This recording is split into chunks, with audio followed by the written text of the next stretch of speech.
नमस्कार दोस्तों, India IQ में आप सभी का एक बार फिर से स्वागत है। आज इस वीडियो में हम आपको जैसलमेर के इतिहास की कहानी बताएंगे। इस वीडियो को शुरू करें उससे पहले हमारे चैनल इंडिया आईक्यू को सब्सक्राइब कर लीजिए ताकि राजस्थान के सामान्य ज्ञान से जुड़े और भी वीडियो आप तक पहुंचते रहें। जैसलमेर का मतलब है जैसल का मेरू यानी जैसल का दुर्ग। जैसलमेर स्थित सोनार के किले की आधारशिला महारावल जयशाल ने रखी थी।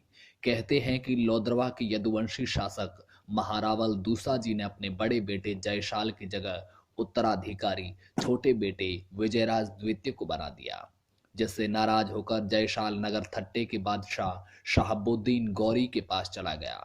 विजयराज की मृत्यु के बाद उसका बेटा भोजदेव लोद्रवा का शासक बना, जिसे जयशाल ने आक्रमण कर मार डाला और जयशाल ने लोद्रवा के पास ही 1155 में एक दुर्ग की नींव रखी, जो जयशाल के नाम पर ही इसका नाम जैसलमेर पड़ा। जयशाल से जैसल बना और मेरू से मेर, जैसलमेर यानी कि जयसाल का किला। जयशाल के समय दुर्ग का मुख्य द्वार और कुछ ही भाग बन पाया था, बाकी का निर्माण उसके उत्तराधिकारियों ने करवाया था। जयसाल के पुत्र शालिवाहन प्रथम ने दुर्ग के निर्माण में सबसे ज्यादा योगदान दिया था। मौजूदा वक्त में दुर्ग की लंबाई 1500 मीटर और चौड़ाई 750 मीटर है। इस दुर्ग पर 99 बुर्ज बने हुए हैं, जो भारत के किसी भी किले में नहीं है। दुर्ग में किसी भी तरह का चूना या मिट्टी का काम नहीं लिया गया है। इसे बड़े बड़े पत्थरों को जोड़कर बनाया गया है और पत्थरों को इंटरलिंकिंग के तरीके से जोड़ा गया है। जयशाल के बाद उसका पुत्र शालिवाहन प्रथम गद्दी पर बैठा। उसके बाद बीजल, कल्हण, चाचक देव प्रथम, काल्हण, लखन सेन, पुण्यपाल, जैत सिंह प्रथम गद्दी पर बैठे। जैत सिंह प्रथम के शासनकाल में उसके पुत्रों मूलराज प्रथम और रतन सिंह ने अलाउद्दीन खिलजी का खजाना लूटकर जैसलमेर भेजा था। और जब अलाउद्दीन खिलजी ने मंडोर के शासक पर आक्रमण किया तो उसने जैत सिंह प्रथम की ही शरण ली, जिसके कारण अलाउद्दीन ने जैसलमेर पर भी आक्रमण कर दिया और 12 वर्षों तक दुर्ग को घेरा डाले रखा। प्रथम 8 वर्षों तक तो किले में रहकर युद्ध का संचालन जैत सिंह ने किया और उसके वीर गति के प्राप्त होने के बाद उसके बेटे मूलराज प्रथम ने 4 वर्षों तक युद्ध का संचालन किया। किंतु जब रसद पूरी तरह से समाप्त हो गई तब भाटी राजपूतों ने साका करने का निर्णय लिया और राजपूत महिलाओं ने जोहर किया और अगले दिन दुर्ग के दरवाजे खोलकर भाटियों ने मूलराज प्रथम और रतन सिंह के नेतृत्व में वीरगति को प्राप्त की और दुर्ग पर अलाउद्दीन खिलजी का अधिकार हो गया। बाद में दूदोजी और तिलोकसी ने भी, जो कि भाटी राजवंश से ही थे, उन्होंने फिर से अलाउद्दीन खिलजी और खिलजी वंश से ये किला छीनकर दुर्ग पर अधिकार कर लिया। खिलजी वंश के बाद दिल्ली की सल्तनत पर तुगलक वंश का अधिकार होने के बाद मोहम्मद बिन तुगलक ने अपनी सेना जैसलमेर भेजी, किंतु 6 वर्ष तक दुर्ग का घेरा डालने के बावजूद दुर्ग पर अधिकार नहीं कर सकी। किंतु इस बार भी पिछली बार जैसा ही हुआ। जब खिलजी के आक्रमण के समय भी 12 साल बाद जब रसद समाप्त हुआ तो दुर्ग में हार मानना पड़ा। ठीक इसी तरह इस बार भी रसद समाप्त होने पर पुनः भाटी राजपूतों ने दूदोजी और तिलोकसी के नेतृत्व पर साका करने का निश्चय लिया और राजपूत महिलाओं ने जोहर किया। राजपूतों ने दुर्ग के दरवाजे खोलकर वीरगति को प्राप्त हुए। दुर्ग पर फिर से मुसलमानों का अधिकार हो गया। भाटी सरदार गढ़सी, जिनके नाम पर गढ़सीसर तालाब का भी नाम रखा गया है, जो कि मूलराज के भाई रतन सिंह के बेटे थे, उन्होंने किलेदार को मारकर फिर से मुसलमानों के अधिकार से किले को अपने कब्जे में कर लिया, जिसे बाद में उसी के सरदारों ने छल पूर्वक मार दिया था। घड़सी की रानी ने मूलराज के पुत्र देवराज के बेटे रूप सिंह के दोहित्र केहर को छायण और मंडोर से बुलाकर गद्दी पर बिठाया। केहर के बाद उसका दूसरा बेटा लक्ष्मण देव गद्दी पर बैठा, जिसके समय जैसलमेर के प्रसिद्ध वैष्णव और लक्ष्मी नारायण मंदिरों का निर्माण हुआ। इसी समय से राज्य का वास्तविक स्वामी लक्ष्मीनाथ को माना गया और महारावल को उसका दीवान माना गया। लक्ष्मण देव के बाद उनका बेटा बैरसी और बैरसिंह राज्य का स्वामी बना, जिसने अपनी रानियों के नाम से सूर्य मंदिर, रत्नेश्वर महादेव मंदिर और दुर्ग में स्थित 2 कुएं बुलीसर और रानीसर बनवाए। बैरी सिंह ने हीराव जोधा को चित्तौड़ से भागकर आने पर शरण दी थी और सिसोदियों से मंडोर को छुड़ाने में भी सहायता की थी। वैर सिंह के बाद चाचिक देव द्वितीय, देवीदास और जेत सिंह द्वितीय जैसलमेर के शासक हुए। जैत सिंह द्वितीय के समय जैतबंद सरोवर का निर्माण करवाया गया था। जैत सिंह की मृत्यु के बाद युवराज लूणकर्ण कंधार गया हुआ था, इसलिए 15 दिन तक करमसिंह ने राज्य किया, जिसे लूणकर्ण ने वापस आते ही हटा दिया और महारावल बन गया।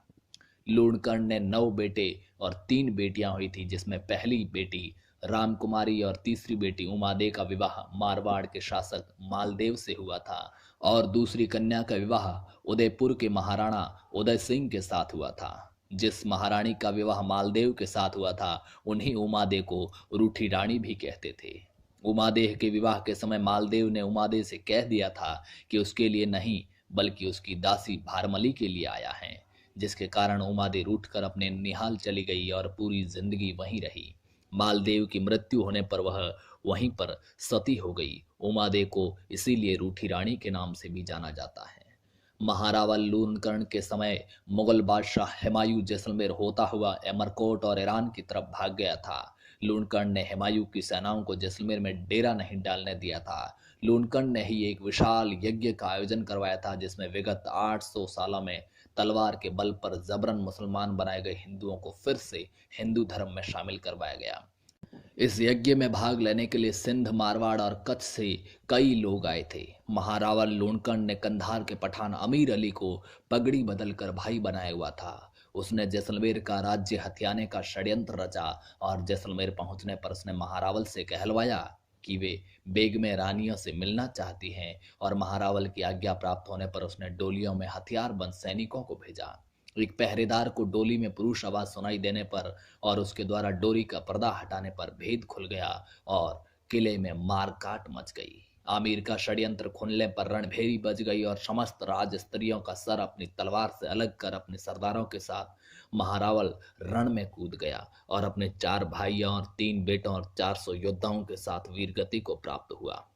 घटना के समय युवराज मालदेव शिकार खेलने गए हुए थे और वापस लौटकर उसने अमीर अली को पराजित कर कैद कर लिया और चमड़े के बोरे में बंद कर तौफ से उड़ा दिया। लूणकर्ण के बाद उनका बेटा मालदेव महारावल बना। महारावल मालदेव के बाद उनका बेटा हसराज गद्दी पर बैठा। हसराज ने अपनी बेटी का विवाह मुगल बादशाह अकबर से कर दिया, जिससे सदैव के लिए शत्रु भय से वो समाप्त हो गया। किंतु हिंदू कुल के गौरव के रूप में जो प्रतिष्ठा थी, वो भी समाप्त हो गई। हर राज के बाद भीम, कल्याण, मनोज, रामचंद्र, सबल सिंह, अमर सिंह, जसवंत सिंह, बुद्ध सिंह, तेज सिंह, सवाई सिंह और आखे सिंह गद्दी पर बैठे। इन सभी महारावलों के समय जैसलमेर में कला, साहित्य, स्थापत्य के क्षेत्र में खूब उन्नति हुई। आखे सिंह के बाद मूलराज द्वितीय महारावल बना, किंतु उसके काल में दीवान मेहता, स्वरूप सिंह और सालिम सिंह का ही अधिक प्रभाव रहा। वे ही राज्य के वास्तविक स्वामी बने रहे, जिसके कारण मूल सिंह ने सालिम सिंह के अत्याचारों से तंग आकर 1818 में ईस्ट इंडिया कंपनी से संधि कर ली और कंपनी का संरक्षण प्राप्त कर लिया। मूलराज के बाद गज सिंह जैसलमेर का महारावल बना, जिसने आना सिंह राजपूत के माध्यम से दीवान सालिम सिंह की हत्या करवाई। गज सिंह के बाद 3 सालों तक बालक रणजीत सिंह महारावल बना, जो गज सिंह के छोटे भाई केसरी सिंह का बेटा था। रणजीत सिंह के वयस्क होने तक केसरी सिंह ने राज्यभार संभाला, किंतु मात्र 21 वर्ष की आयु में ही रणजीत सिंह का स्वर्गवास हो गया। तब कंपनी ने केसरी सिंह के दूसरे बेटे वैरीसाल सिंह को महारावल बनाया। वैरीशाल सिंह के निसंतान मरने पर लाठी के ठाकुर कुशल सिंह के 5 वर्षीय पुत्र शालीवाहन को महारावल बना दिया गया, किंतु बड़ा होकर शराब के नशे का वो भी आदी हो गया और नशे की लत के कारण ही उसकी भी मृत्यु हो गई, और वो भी निसंतान ही था। दुर्ग स्थित दी गई महारावलों की सूची में महारावल शालीवाहन के बाद महारावल दान सिंह उसके और उसके बाद मान सिंह के बेटे जवाहर सिंह को 1914 जैसलमेर का महारावल बनाया गया, जिनकी 1949 में मृत्यु हो गई। तब तक देश आजाद हो चुका था और रियासतों के एकीकरण का काम चल रहा था। महारावल जवाहर सिंह के बेटे गिरधर सिंह जी की मृत्यु भी गलत इंजेक्शन लगाए जाने के कारण 1950 में हो गई और उसके बाद उनके बेटे रघुनाथ सिंह जी हुए, जो वर्तमान में उनके बेटे बृजराज सिंह जी जैसलमेर के महाराज माने जाते हैं। दोस्तों, अगर आपको ये जैसलमेर के इतिहास की कहानी पसंद आई हो तो वीडियो को लाइक कीजिए, हमारे चैनल इंडिया IQ को सब्सक्राइब कीजिए। आगे किन विषयों पर वीडियो बनाए जाए इसके बारे में हमें नीचे कमेंट बॉक्स में लिख कर बताइए।